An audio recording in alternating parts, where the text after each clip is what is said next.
What existed before Adam? It's a question most people never dare to ask, but it sits quietly in the shadows of Genesis like an uninvited guest. What if the first chapter of the Bible isn't simply a creation story, but a reconstruction? What if the world Adam stepped into was not brand new, but rebuilt on top of something ancient, catastrophic, and erased? Imagine opening a book you've known your entire life, only to discover that the real story begins between two lines of text. Genesis 1:1 declares, "In the beginning God created the heavens and the earth." But the very next sentence crashes the rhythm like a broken drum. "And the earth was without form and void, and darkness was upon the face of the deep." That isn't creation. That sounds like aftermath. And that's where our journey begins.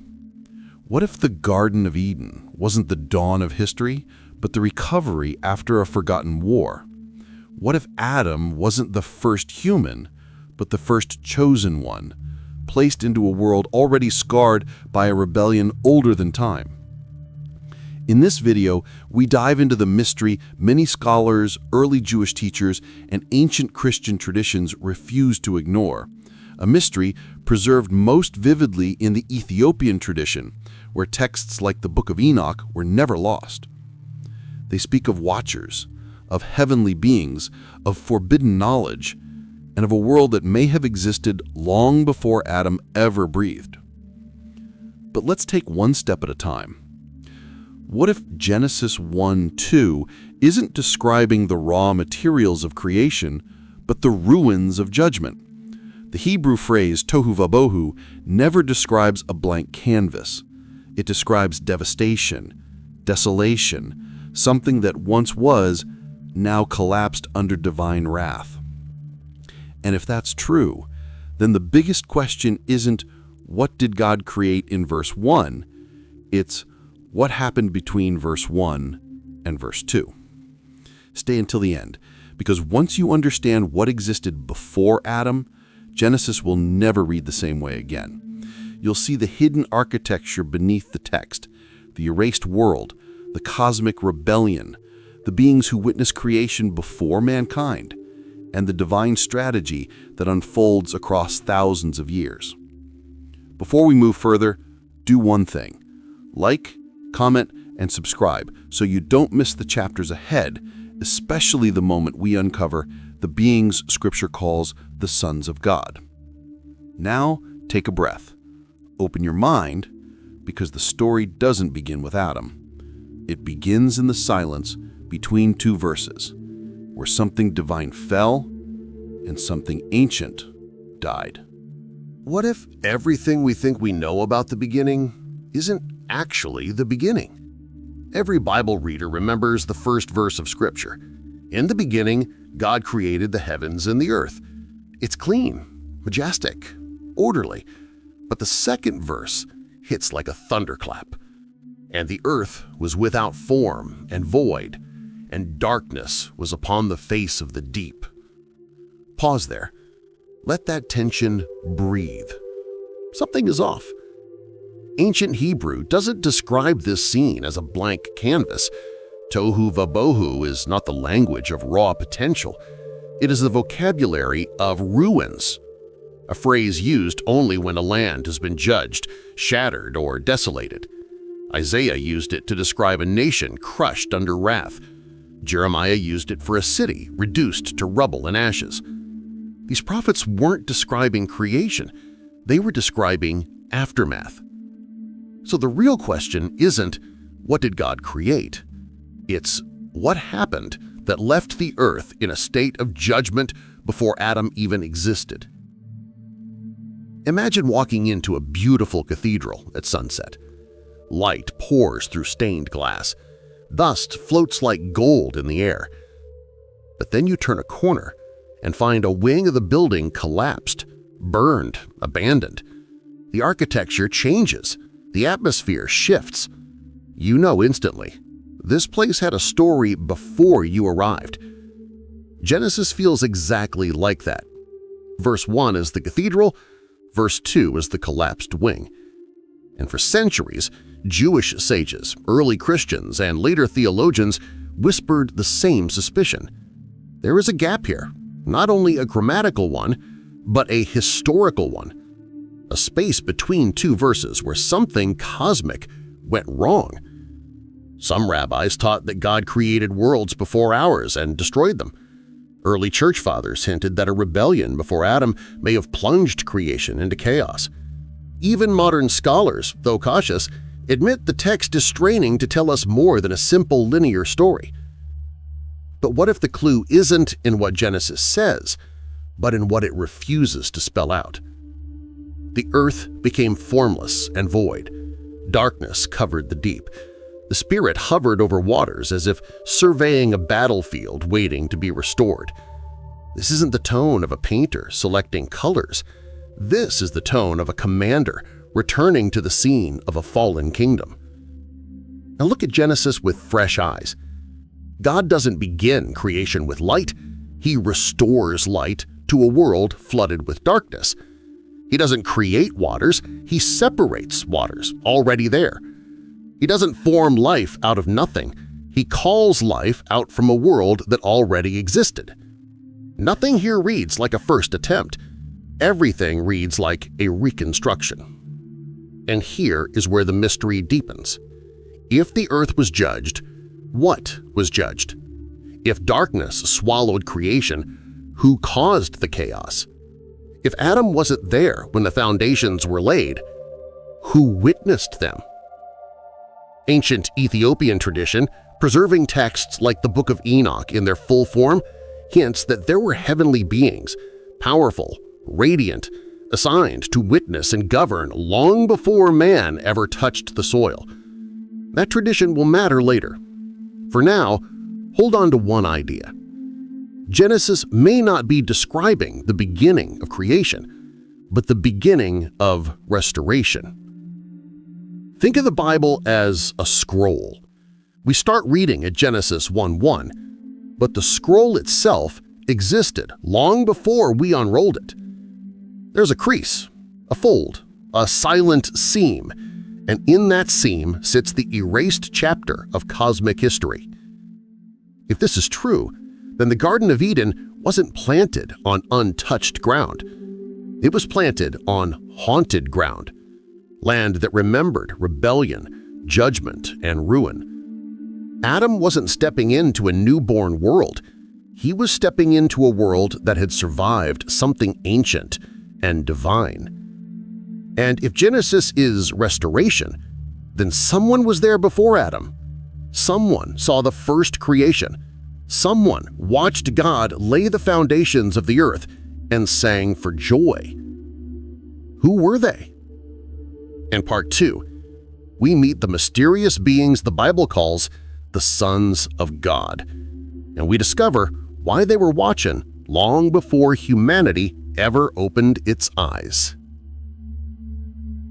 What if the first witnesses of creation weren't human and weren't silent? That's the secret tucked inside one of the oldest poems in Scripture. Long before Adam woke to the breath of God, long before Eden's rivers shimmered in the morning light, someone else was already watching the earth take shape, and they rejoiced. Job 38:7 says, "When the morning stars sang together, and all the sons of God shouted for joy." That line shatters the timeline. If Adam wasn't created yet, then who were these sons of God celebrating the foundations of the world? Mini-hook aside, this is where the Bible quietly opens a door into a realm we rarely talk about: the heavenly council, the divine assembly, the family of spiritual beings God created long before mankind stepped onto the stage. In Hebrew, they're called B'nai Ha-Elohim, not metaphors, not poetic stand-ins, but actual beings within God's spiritual kingdom. These weren't ghosts, nor were they the cartoon angels printed on greeting cards. Scripture describes them as radiant, intelligent, powerful, and ancient, heavenly officials standing in the presence of God. Psalm 82, Daniel 7, 1 Kings 22, The pattern is everywhere.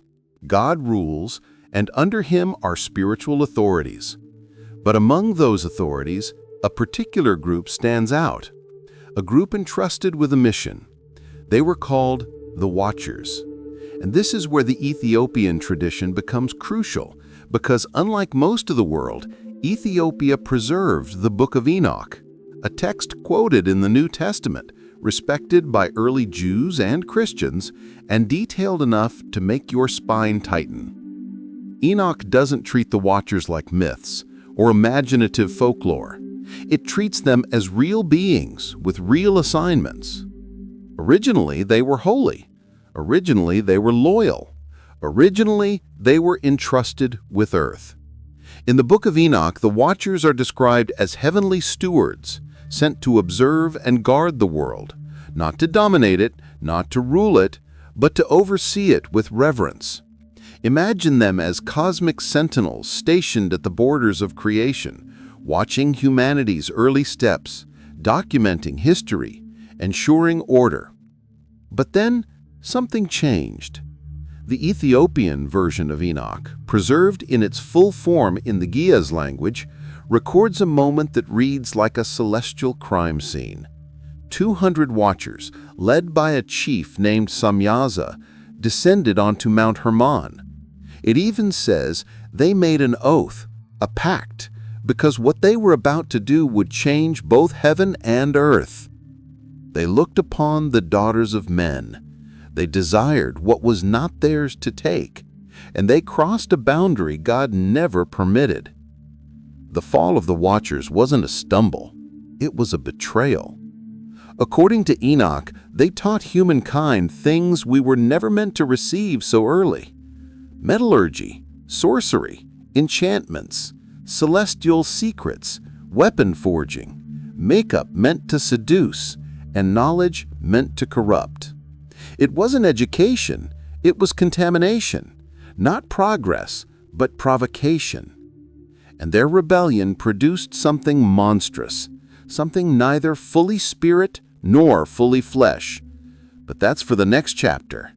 For now, pause and absorb this. These Watchers existed before Adam, before Eden, before humanity even knew how to speak. They stood on the mountains of the ancient world, their eyes blazing like fire, their voices echoing in the sky. They witnessed creation, celebrated it, then broke the very order they were sworn to protect. And in the Ethiopian tradition, this story is not fringe theology, it's memory, it's scripture. It's the preserved testimony of a cosmic rebellion most of the world lost. A rebellion that may explain what plunged the world of Genesis 1.2 into chaos. So ask yourself, if these beings were watching Earth before Adam, if they fell before the flood, and if their knowledge reshaped early humanity, what came from their union with mankind? What walked the earth before the flood? What kind of being was born when heaven's rebels touched earth's daughters? In part 3, we confront their offspring, the hybrids the Bible calls Nephilim, and the terror they brought upon the world. What if evil didn't begin with a lie in a garden, but with a bloodline engineered to erase the image of God? That's the unsettling truth waiting beneath Genesis 6, a chapter many read casually, but almost no one reads carefully. Because once you slow down, once you stop treating it like a myth or a footnote, you'll see a story so shocking it reframes everything you thought you knew about the ancient world. Genesis 6:4 says, "There were giants in the earth in those days and also afterward." But the English word giants barely scratches the surface. The Hebrew word Nephilim comes from a root meaning to fall. These weren't fallen angels. These weren't fallen men. They were fallen hybrids, the unnatural offspring of the Watchers who broke their heavenly assignment and crossed into forbidden territory. Let's rewind. In Part 2, we met the Watchers, heavenly beings entrusted to observe, protect, and instruct humanity in proper order. But when 200 of them descended upon Mount Hermon and took human women for themselves, something irreversible happened. Humanity was never meant to carry heavenly DNA. Mortality was never meant to fuse with immortal essence, and the child born of such a union was never meant to exist. The Book of Enoch, preserved most fully in the Ethiopian tradition, pulls back the curtain with unsettling detail. These Nephilim were described as colossal, violent, ravenous. Their appetite grew faster than the land could sustain. They devoured animals, then humans, then turned on each other. They weren't monsters only in size. They were monsters in spirit, born from rebellion, shaped by pride, fueled by knowledge never meant for the human world. But the Bible gives us another clue, one that modern readers skip right over. Genesis 6:11 declares, "The earth was filled with violence," but the Hebrew word there is Hamas, not just physical violence, but a total breakdown of divine order, lawlessness, chaos, perversion, genetic distortion. It implies a world where the original design had been overrun, where humanity's reflection of God was being erased, overwritten, corrupted. And that's the key. This wasn't sin. It was sabotage. Not moral failure, but biological warfare. Now consider Noah. Genesis 6:9 says Noah was perfect in his generations. The Hebrew word tamim is used for spotless sacrificial animals, pure, unblemished, without defect. This doesn't mean Noah was morally flawless. It means his lineage had not been corrupted by the Watcher hybridization ripping through the earth. While humanity's bloodlines were being rewritten, Noah's remained intact, not because he was lucky, but because he was chosen.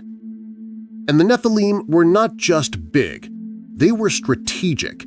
Their purpose wasn't to build civilizations or inspire myths, it was to corrupt the entire human genome, to destroy the very lineage through which God had planned to redeem creation. If humankind was rewritten, the Messiah could never come. If every bloodline was tainted, the promise of Genesis 3:15, the one who would crush the serpent, would be impossible. The Nephilim were a direct assault on the future. Now imagine the world through the eyes of Noah, a planet filled with beings towering above cities, people bowing in fear to hybrid rulers, violence like a storm that never ends, forbidden technology spreading faster than truth, humanity forgetting its maker and remembering only terror. This wasn't mythology. This was mutiny. And according to Enoch, the cries of the earth reached heaven. The bloodshed, the corruption, the irreversible genetic chaos, all of it rose before God like smoke from a burning civilization. And heaven finally responded. No wonder the next verse says God was grieved. Not angry, grieved, like an artist watching his masterpiece being vandalized in real time. So God made a decision, a terrible one, a necessary one. If the corruption couldn't be cured, it would have to be washed away. But here's the twist. The Nephilim didn't disappear quietly. Their legacy survived in ruins, in myths, in whispered memories across civilizations. Their presence echoes even after the flood. And that leads to the most misunderstood event in human history, the moment God hit the reset button on creation. In Part 4, we uncover the flood not as a children's story, but as a divine reset, a cosmic surgery designed to save what remained human. What if the flood wasn't the end of the world, but the last operation to save it? Most people picture the flood like a children's story. A big boat, a gentle rain, pairs of animals strolling in like a parade. But Genesis doesn't describe anything gentle. It describes a planet-wide crisis, a cosmic emergency response to a world corrupted beyond repair. And it all begins with one devastating sentence. Genesis 6:5 says, The wickedness of man was great in the earth, and every imagination of the thoughts of his heart was only evil continually. But that's not just about sinful behavior. It's about a world whose inner fabric, moral, genetic, spiritual, had been twisted. The human heart wasn't merely rebellious, it was rewired. Then comes the line that strikes like thunder. And the Lord was grieved that he had made man on the earth. Those aren't the words of a tyrant fed up with disobedience. They're the words of a father watching his creation mutate into something unrecognizable. Imagine an artist stepping back from his canvas only to find that the painting has changed itself. The colors rotting, the lines warping, the faces twisting into things he never intended. Creation wasn't just sinful, it was infected, hybridized, hijacked by the Nephilim, the offspring of heavenly rebellion and human vulnerability. Humanity wasn't simply drowning in evil, humanity was being erased. So God chose a solution as severe as the corruption, a global reset.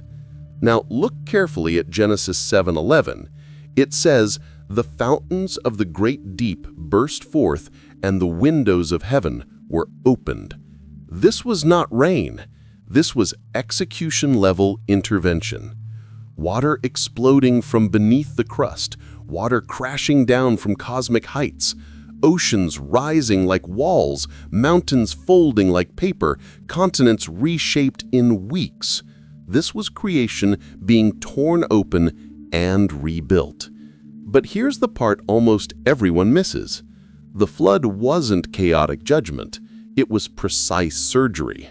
The ark wasn't merely a boat. It was a mobile Eden, a sealed pocket of purity floating across a world being sterilized. Every animal wasn't chosen randomly. Every pair carried a lineage uncorrupted by the Watchers. Every heartbeat inside that wooden vessel represented God's plan for the future human race, a reset of the genetic line, the moral line, the spiritual line. And at the center of that floating garden was Noah. Not perfect morally, but perfect in his generations. Tamim, his lineage untouched by Nephilim contamination. Outside the ark, a world collapsing under its own rebellion.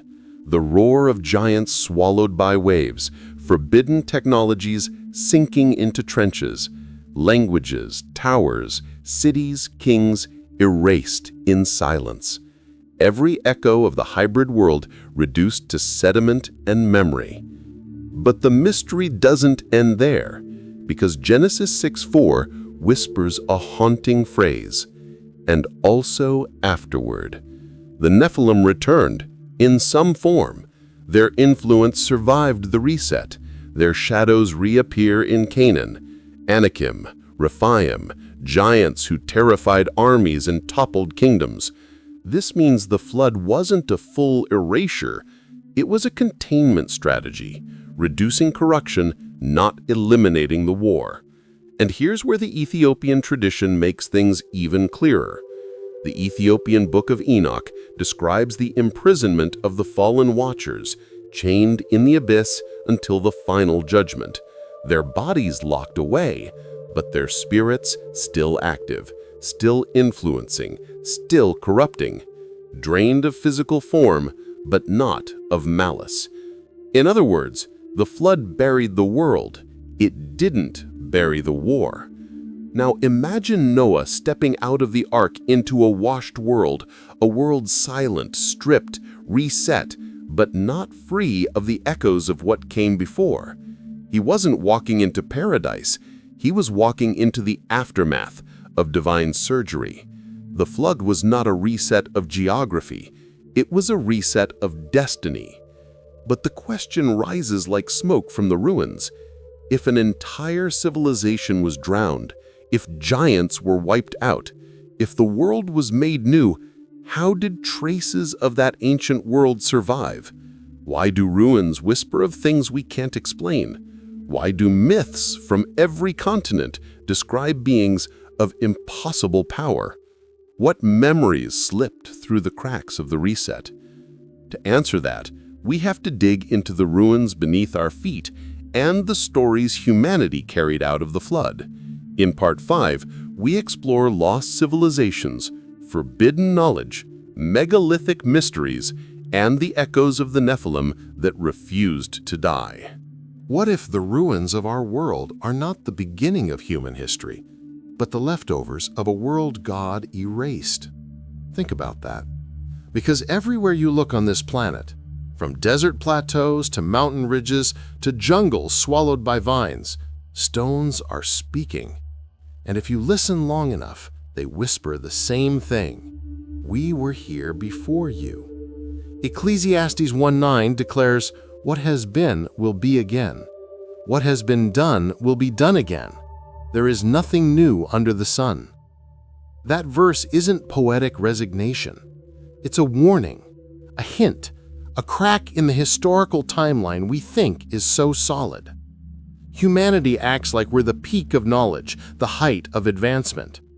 But what if we're not the first? What if we're the rebuild, not the original? What if we are the new tenants living on top of someone else's foundations? Let's walk through two ruins, not theories, not legends, but physical structures carved into stone, and ask the question no one wants to ask out loud. Who built these? 1. Giza. Precision that mocks modern engineering. The Great Pyramid isn't just impressive, it's mathematically arrogant. Millions of stones, each cut with surgical precision. Alignment to true north with an error so tiny, it embarrasses GPS satellites. Star correlation patterns locked into the architecture itself. Engineers who study it walk away with the same reaction. This shouldn't be possible for the civilization we're told built it. Now, imagine a world infected by forbidden knowledge, metallurgy, astronomy, weaponry, architecture, taught by heavenly rebels. Imagine hybrid rulers, the Nephilim, standing over kingdoms with intelligence and power far beyond human limitations. Suddenly, the impossible becomes explainable. 2. Baalbek, stones that defy physics. In Lebanon sits the trilithon of Baalbek, 3 foundation stones weighing over 1,000 tons each. To move one stone that size today, we need specialized cranes, engineered roads, months of planning, and technology the ancient world never had. But someone moved them. Someone lifted them. Someone placed them with precision so tight you can't slide a blade between them. Were these people normal humans? Or were they living afterward, in the shadow of hybrid giants who survived the flood's purge? Ancient cultures didn't call their rulers kings. They called them gods, sons of heaven, giants, titans. Maybe they weren't exaggerating. Myths as fractured memories. Across the world, Sumer, Egypt, Maya, Greece, India, we see the same story wearing different cultural masks. A golden age ruled by beings not entirely human. Advanced knowledge descending from the sky. A catastrophic judgment by water or fire. Survivors describing gods who were tall, radiant, terrifying, or human. These are not coincidences. These are trauma memories, distorted by time. Genesis 6:4 says the Nephilim were on the earth in those days and also afterward. And that phrase, also afterward, is the key to unlocking every myth on earth. Because the flood reset humanity, but it didn't erase the echoes of the hybrid world. Some knowledge lingered. Some bloodlines mutated. Some memories survived as legends. Forbidden knowledge from the Watchers. According to the Ethiopic Book of Enoch, preserved in full only in Ethiopia while the rest of the world lost it, the Watchers taught astronomy beyond its time, metallurgy and weapon forging, sorcery and enchantments, cosmetics to manipulate desire, root cutting, healing, and occult arts. This wasn't advancement. It was contamination. Knowledge meant to corrupt, not elevate. And when the world drowned, that knowledge sank with it, but not all of it stayed buried. Because when survivors rebuilt, they carried fragments, half-truths, memories, techniques, like shards of a broken empire. This explains why early civilizations suddenly leap from primitive tools to monumental architecture, why mathematics appears out of nowhere, why myths about sky beings show up everywhere at once. Humanity wasn't evolving. Humanity was remembering. A world built on buried worlds. So what lies beneath our ruins? What foundation supports our own civilization? Are the ancient stones we admire today actually gravestones of a former world? If God buried a hybrid civilization under water and judgment, why do its fingerprints remain? What else survived? What else returned? What walks between the lines of myth and scripture? To answer that, we must go deeper, not into ruins, but into the rebellion that started it all. Because the corruption that birthed the Nephilim didn't begin with them. It began with one being, glorious, exalted, radiant, who fell before Adam ever opened his eyes. In Part 6, we uncovered the fall of Lucifer, the heavenly Eden, and the cosmic war that shattered the first world. Before Eden ever blossomed on earth, another Eden burned in heaven. That's the part almost everyone skips, not because the Bible hides it, but because we're trained to start the story too late. By the time Adam arrives, by the time the serpent slithers into the garden, the true war had already been raging for ages. Genesis is not the beginning of conflict, it's the continuation. And to understand the chaos of Genesis 1-2, you must meet the one whose fall may have shattered a world before Adam ever breathed. The Radiant One. The Bible never introduces Lucifer as a monster. It introduces him as a masterpiece. Ezekiel 28 paints a picture almost too glorious to read without trembling. You were the seal of perfection, full of wisdom and perfect in beauty. You were in Eden, the garden of God. Every precious stone adorned you. You were anointed as a guardian cherub. This Eden isn't the earthly garden of Adam. This is the heavenly Eden, the throne realm of God, the place of divine fire, radiant stones, and cosmic harmony. And Lucifer wasn't a servant in the back row. He stood among the highest ranks of heaven's hierarchy, a guardian cherub, one of the elite protectors of divine presence. But beauty can ferment into pride, and pride can rot into rebellion. Isaiah 14 records the toxin that formed in his heart. I will ascend, I will exalt my throne, I will make myself like the Most High. This wasn't jealousy, it was treason. He wanted the throne. He wanted the worship. He wanted the kingdom without the king. War in heaven, Revelation 12 tears open the veil, and there was war in heaven. Michael and his angels fought against the dragon. Heaven, the realm of perfect order, shook under violence. And when the dust settled, Lucifer and a third of the host were cast down. Not politely escorted out, thrown, flung from the heights of glory like lightning. But here's the detail most Christians never pause to consider. Where did he fall? If his fall happened before Adam, before Eden, before the shaping of humanity, then what world did he crash into? The answer may be hidden in the ominous tone of Genesis 1:2. The earth became formless and void, a phrase consistently tied to judgment, devastation, and divine wrath. What if the chaos of Genesis 1:2 was not the raw beginning, but the wreckage of Lucifer's fallen dominion? Ancient Jewish and early Christian traditions, and even some strands of Ethiopian commentary speak of angelic governance before mankind.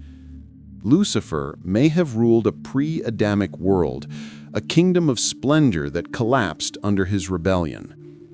And when God judged that rebellion, the earth plunged into darkness, waters swallowed the land, and the spirit hovered over a planet whose former glory had been drowned. Suddenly, the serpent in Eden makes sense. He wasn't a random intruder, he was in exile, a dethroned ruler slithering through the territory he once claimed. His confidence wasn't arrogance, it was memory. He remembered power. He remembered dominion. He remembered the world that died when he fell. So when he saw Adam and Eve, newly formed, freshly commissioned, bearing the image of the one who cast him down, he knew what was at stake. If these humans succeeded, they would reclaim what he lost. They would govern where he once ruled. They would walk with God in a domain he could no longer enter. His temptation wasn't merely about fruit, it was about revenge. The timeline no one teaches. Let's map it simply. Heavenly Eden, Lucifer, radiant, honored. Pride ignites. The throne becomes his obsession. War breaks out. Michael rises. Heaven trembles. Lucifer falls, cast to a world he once influenced. The earth collapses. Genesis 1:2 aftermath. God restores creation, preparing a new steward, Adam. The serpent enters Eden, not as a guest, but as a dispossessed ruler. This isn't fantasy. This is consistent with the narrative arc running through Scripture, a cosmic war bleeding into the human story. The cliffhanger. If Lucifer ruled a world before Adam, and if that world was judged before the restoration we call Genesis, then why did God place Adam in the middle of an ancient battlefield? What purpose did humanity serve in a war that began long before our creation? To understand that, we must turn to the one molded from dust, not as the first human, but as the first countermeasure. In Part 7, Adam steps onto the stage, followed by the one Scripture calls the last Adam, who finishes what the first was meant to begin. What if Adam wasn't God's first creation, but God's first counterattack? By the time Adam opened his eyes for the very first time, the war was already ancient. Lucifer had fallen. The Watchers had rebelled. A world had collapsed into Tohu Va-Bohu. The earth carried scars long before Adam drew breath. So when God formed a man from the dust, he wasn't starting over. He was initiating a strategy. Adam, formed with intention, placed with purpose. Everything about Adam's creation is different from the rest of Genesis. God speaks animals into existence. He calls the stars into place. He commands the seas and skies to bring forth life. But Adam? God touches him. God shapes him. God breathes into him. The Hebrew text slows its rhythm here, as if the narrative itself leans closer. This is not casual creation. This is surgical, deliberate, intimate work. And here's the question we rarely ask. What kind of dust did God use? Pristine dust? Untouched dust? No. This was the dust of a world that had already tasted rebellion, already felt judgment, already trembled under the fall of an angelic king. Adam wasn't formed out of innocence. He was raised out of aftermath. Genesis 2:7 shows a God who rolls his sleeves up, forming a being who would carry his image into a realm scarred by former thrones and failed guardians. Adam wasn't just made to exist, he was made to occupy, to govern, to restore. His mission echoes through Genesis 1:28. Be fruitful, multiply, fill the earth, subdue it. Subdue what? Guard from whom? rule over a creation threatened by what ancient force? This wasn't gardening. This was spiritual occupation, a divine outpost planted on a battlefield. Why the serpent targeted Adam? The serpent's attack in Eden wasn't random. It was tactical. Lucifer recognized Adam instantly, not as a naive newcomer, but as the threat created to reclaim what he lost. Adam represented the one thing Lucifer feared, a being made in God's image with authority over earth. If Adam succeeded, Lucifer's exile would become permanent. If Adam failed, the war would continue on Lucifer's terms. So the serpent struck. He didn't use force, he used deception, the same weapon he used in heaven. And Adam fell. The countermeasure tripped. The blueprint faltered. The ground was cursed, not because Adam introduced sin, but because the earth was already a battlefield, already unstable, already groaning under an ancient fracture. Yet the plan wasn't destroyed. It was delayed. Enter the last Adam. Romans 5:14 calls Adam a type of the one to come, a foreshadow, a preview. 1 Corinthians 15:45 intensifies it. The first man, Adam, became a living being. The last Adam became a life-giving spirit. Notice, Scripture doesn't call Jesus the second Adam. It calls him the last. Why? Because he wouldn't repeat the pattern. He would end it. Adam received breath. Christ is the breath of life. Adam hid in shame. Christ walked towards the cross willingly. Adam was formed from fallen dust. Christ stepped down from unfallen glory. Adam's failure unleashed death. Christ absorbed death and reversed it. Where the first Adam lost the garden, the last Adam came to reclaim it.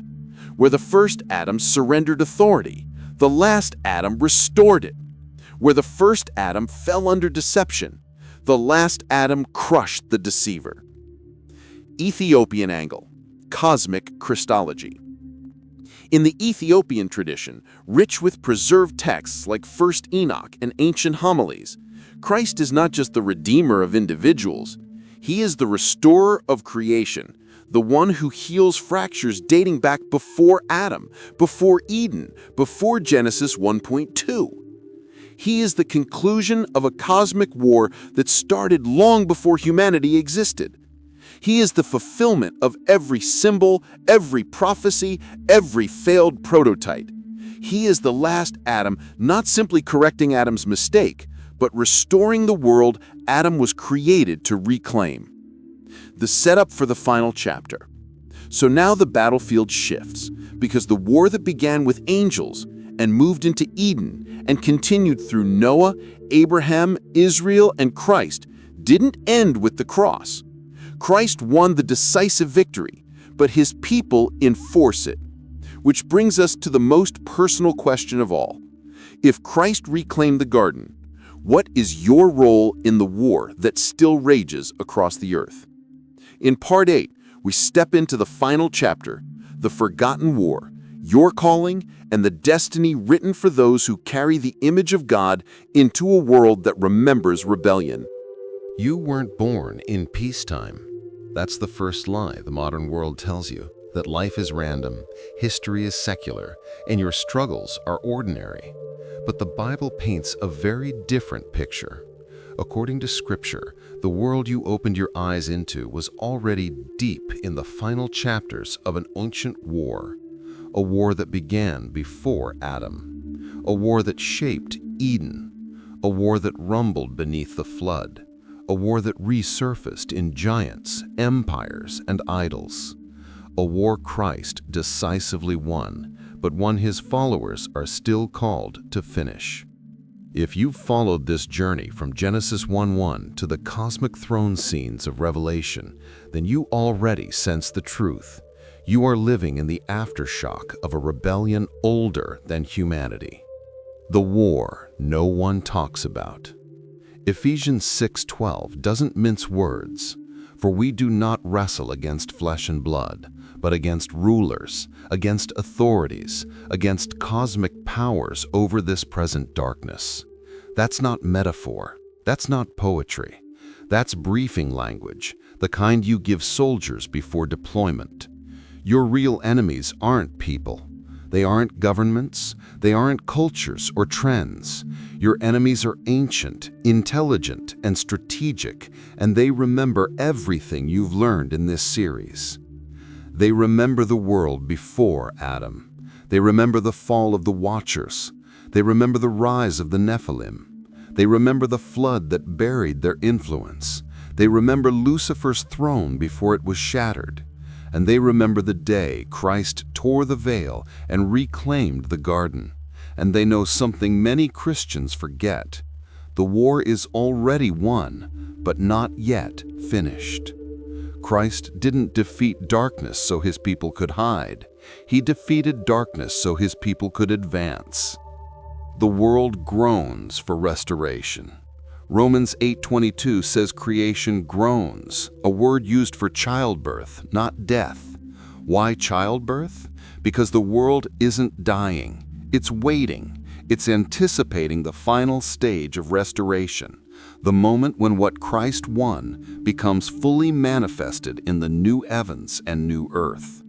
Eden is not gone. It's returning. The garden that was lost in Genesis reappears in Revelation as a city garden, the New Jerusalem, where the tree of life stands once more and the curse is no more. And the gates, unlike Eden's, are never shut. But until that day, you are called to stand in the tension. Victory is accomplished. The mission is ongoing. Your role in the war. Here's where the story stops being ancient and becomes personal. You weren't born at a random moment in history. You weren't placed in your family, city, career, or era by chance. You were born into an unfolding chapter of divine strategy. The same God who placed Adam in Eden placed you in this generation, a generation confused, chaotic, spiritually numb, but on the brink of awakening. You have a role, and it's not small. Let me make it practical. 3 steps you can take today that echo eternity. 1. Align. Decide whose side you're on. Not culturally, not politically, spiritually. Choose allegiance to Christ, the last Adam, the victorious King. 2. Awaken. Open your eyes to the unseen. Pray like someone who understands the battlefield. Live as if your choices ripple into eternity, because they do. 3. Advance. Push back darkness in your home, your habits, your relationships, your decisions. Every prayer, every act of obedience, every moment of faith is a strike against the ancient rebellion. You are not weak. You are not accidental. You are not background characters in someone else's story. You are image bearers, placed in the closing chapters of a cosmic war to enforce the victory Christ already secured. Revelation 22 gives a promise for you. Blessed are those who wash their robes, that they may have the right to the tree of life. The tree of life, the very symbol blocked after Adam's fall, now stands open to you, not because you earned it, but because the last Adam restored the path the first Adam lost. The war before Adam explains the chaos behind you.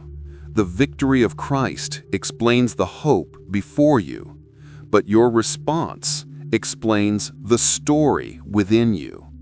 So here's the question, the final and unavoidable one. Now that you know the truth, what will you do with it?